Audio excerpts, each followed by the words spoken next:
Here we see a two-part strategy. Don't give an inch and attack everybody involved. And all of this comes just 1 week after the president said this. Will you cooperate with those subpoenas? Well, I always cooperate. This is a fraudulent crime on the American people, but we'll work together with Shifty Schiff and Pelosi and all of them, and we'll see what happens. What's changed?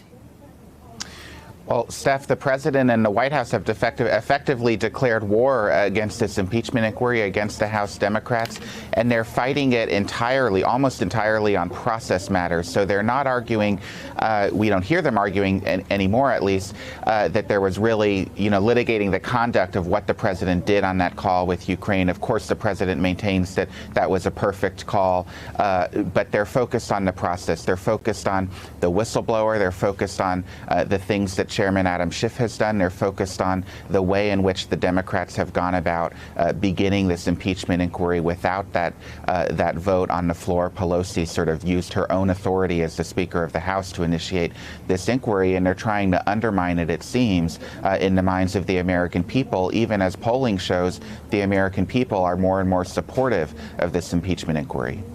Barbara, does the process argument work? The White House says this whole process is unconstitutional because it violates the president's right to due process. No, it's absurd. And in fact, I find it incredibly cynical that a lawyer would write that and try to fool the American people into believing it's the case. When you use words like due process, I think Americans are familiar enough just with the concept from popular media and what they learned in high school civics class to say, yeah, that sounds pretty bad, doesn't it?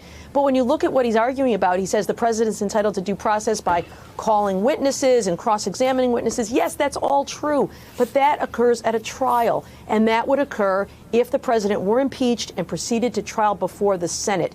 At this point, they are just at the inquiry stage. This is the investigative stage. This is akin to a prosecutor calling witnesses before a grand jury. There's no right to cross-examination. There's no right to produce evidence by the defense at that stage. This is the investigative stage. And so it's an absurd argument, and they're trying to pull one over on the American people. Well, Barbara, does the White House have any good legal precedent for why they're not complying? Give us a little history lesson. No, I don't think they do. I mean, one of the things that they've pointed to in the letter is by saying that the House has not yet had a formal vote to launch an impeachment inquiry, and says that in the past that has been done. And that may be the case, but there's nothing in the Constitution that requires that. It says the House can decide for itself how it wants to undertake the impeachment process. And so the mere fact that Nancy Pelosi has just said we're going to begin one is sufficient to begin an inquiry. I believe the House can't impeach without a vote, and if they decide they want to actually formally impeach and charge the president, that would require a vote, but we're just not there yet. And so, again, I think that this is just an effort to try to fool the American people into believing that there's something wrong here about the process when there's nothing wrong about it at all. All right, let's talk Democrats. Congresswoman, there's a Wall Street Journal editorial out today saying that President Trump was wrong to ask Ukraine's president to investigate Joe Biden. But they go on to question the Democrats' approach, writing this: if Democrats are confident that this merits impeachment, why not make the case in public, step by step, for all to see? We know this will not make the White House comply, but wouldn't it help persuade the public that the Democrats' argument in this inquiry are legit? Well, I mean, one of the reasons that Democrats are having such a difficulty making the public argument is because the White House is stonewalling. I mean, the White House and President Trump have decided that they are not going to, they'll argue over process, but they don't want to argue over a substance because the evidence is against them. Frankly, I think Democrats have enough to go on to proceed with articles of impeachment if the White House decides that it will continue to block the testimony that's necessary for Congress to do its job. And, the reality is that, as Barbara said, the House doesn't have any specific rules when it comes to impeachment. And the President of the United States, the executive, cannot set the rules of the House of Representatives when it comes to conducting an impeachment inquiry. And so I think that this is going to have to continue to play out. It will play out in the courts, and as many witnesses as can be called will be called. And I think Democrats should continue to press for the documents. And frankly, it looks really bad on the president because, after all, if it was such a perfect conversation, what in the world is he hiding? But they could press and press all day long. And Congresswoman, even if it looks bad for the president, if the actual underlying information looks worse for him and he's successful at blocking it, isn't that a good strategy? I'm not saying it's right.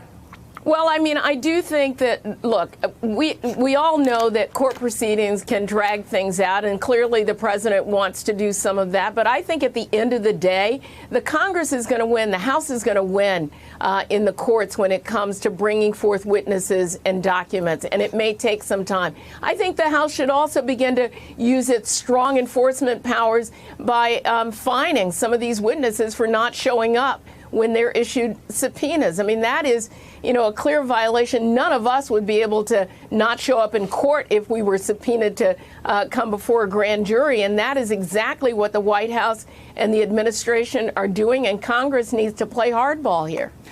Phil, the latest NBC News Wall Street Journal polls finds basically the country is split in terms of impeachment. Do you see anything happening in the public that might move this thing one way or the other? Well, we've seen stuff.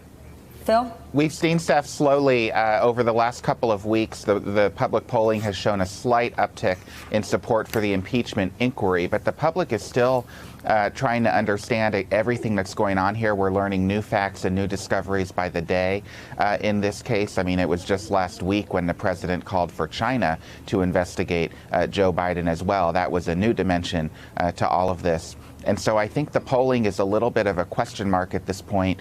And, talking to political strategists and lawmakers this week, they don't really see where this is all headed. They're trying to make political calculations right now about whether impeaching the president is ultimately going to prove to be the popular thing to do. And there's just not enough information before them to be able to decide that.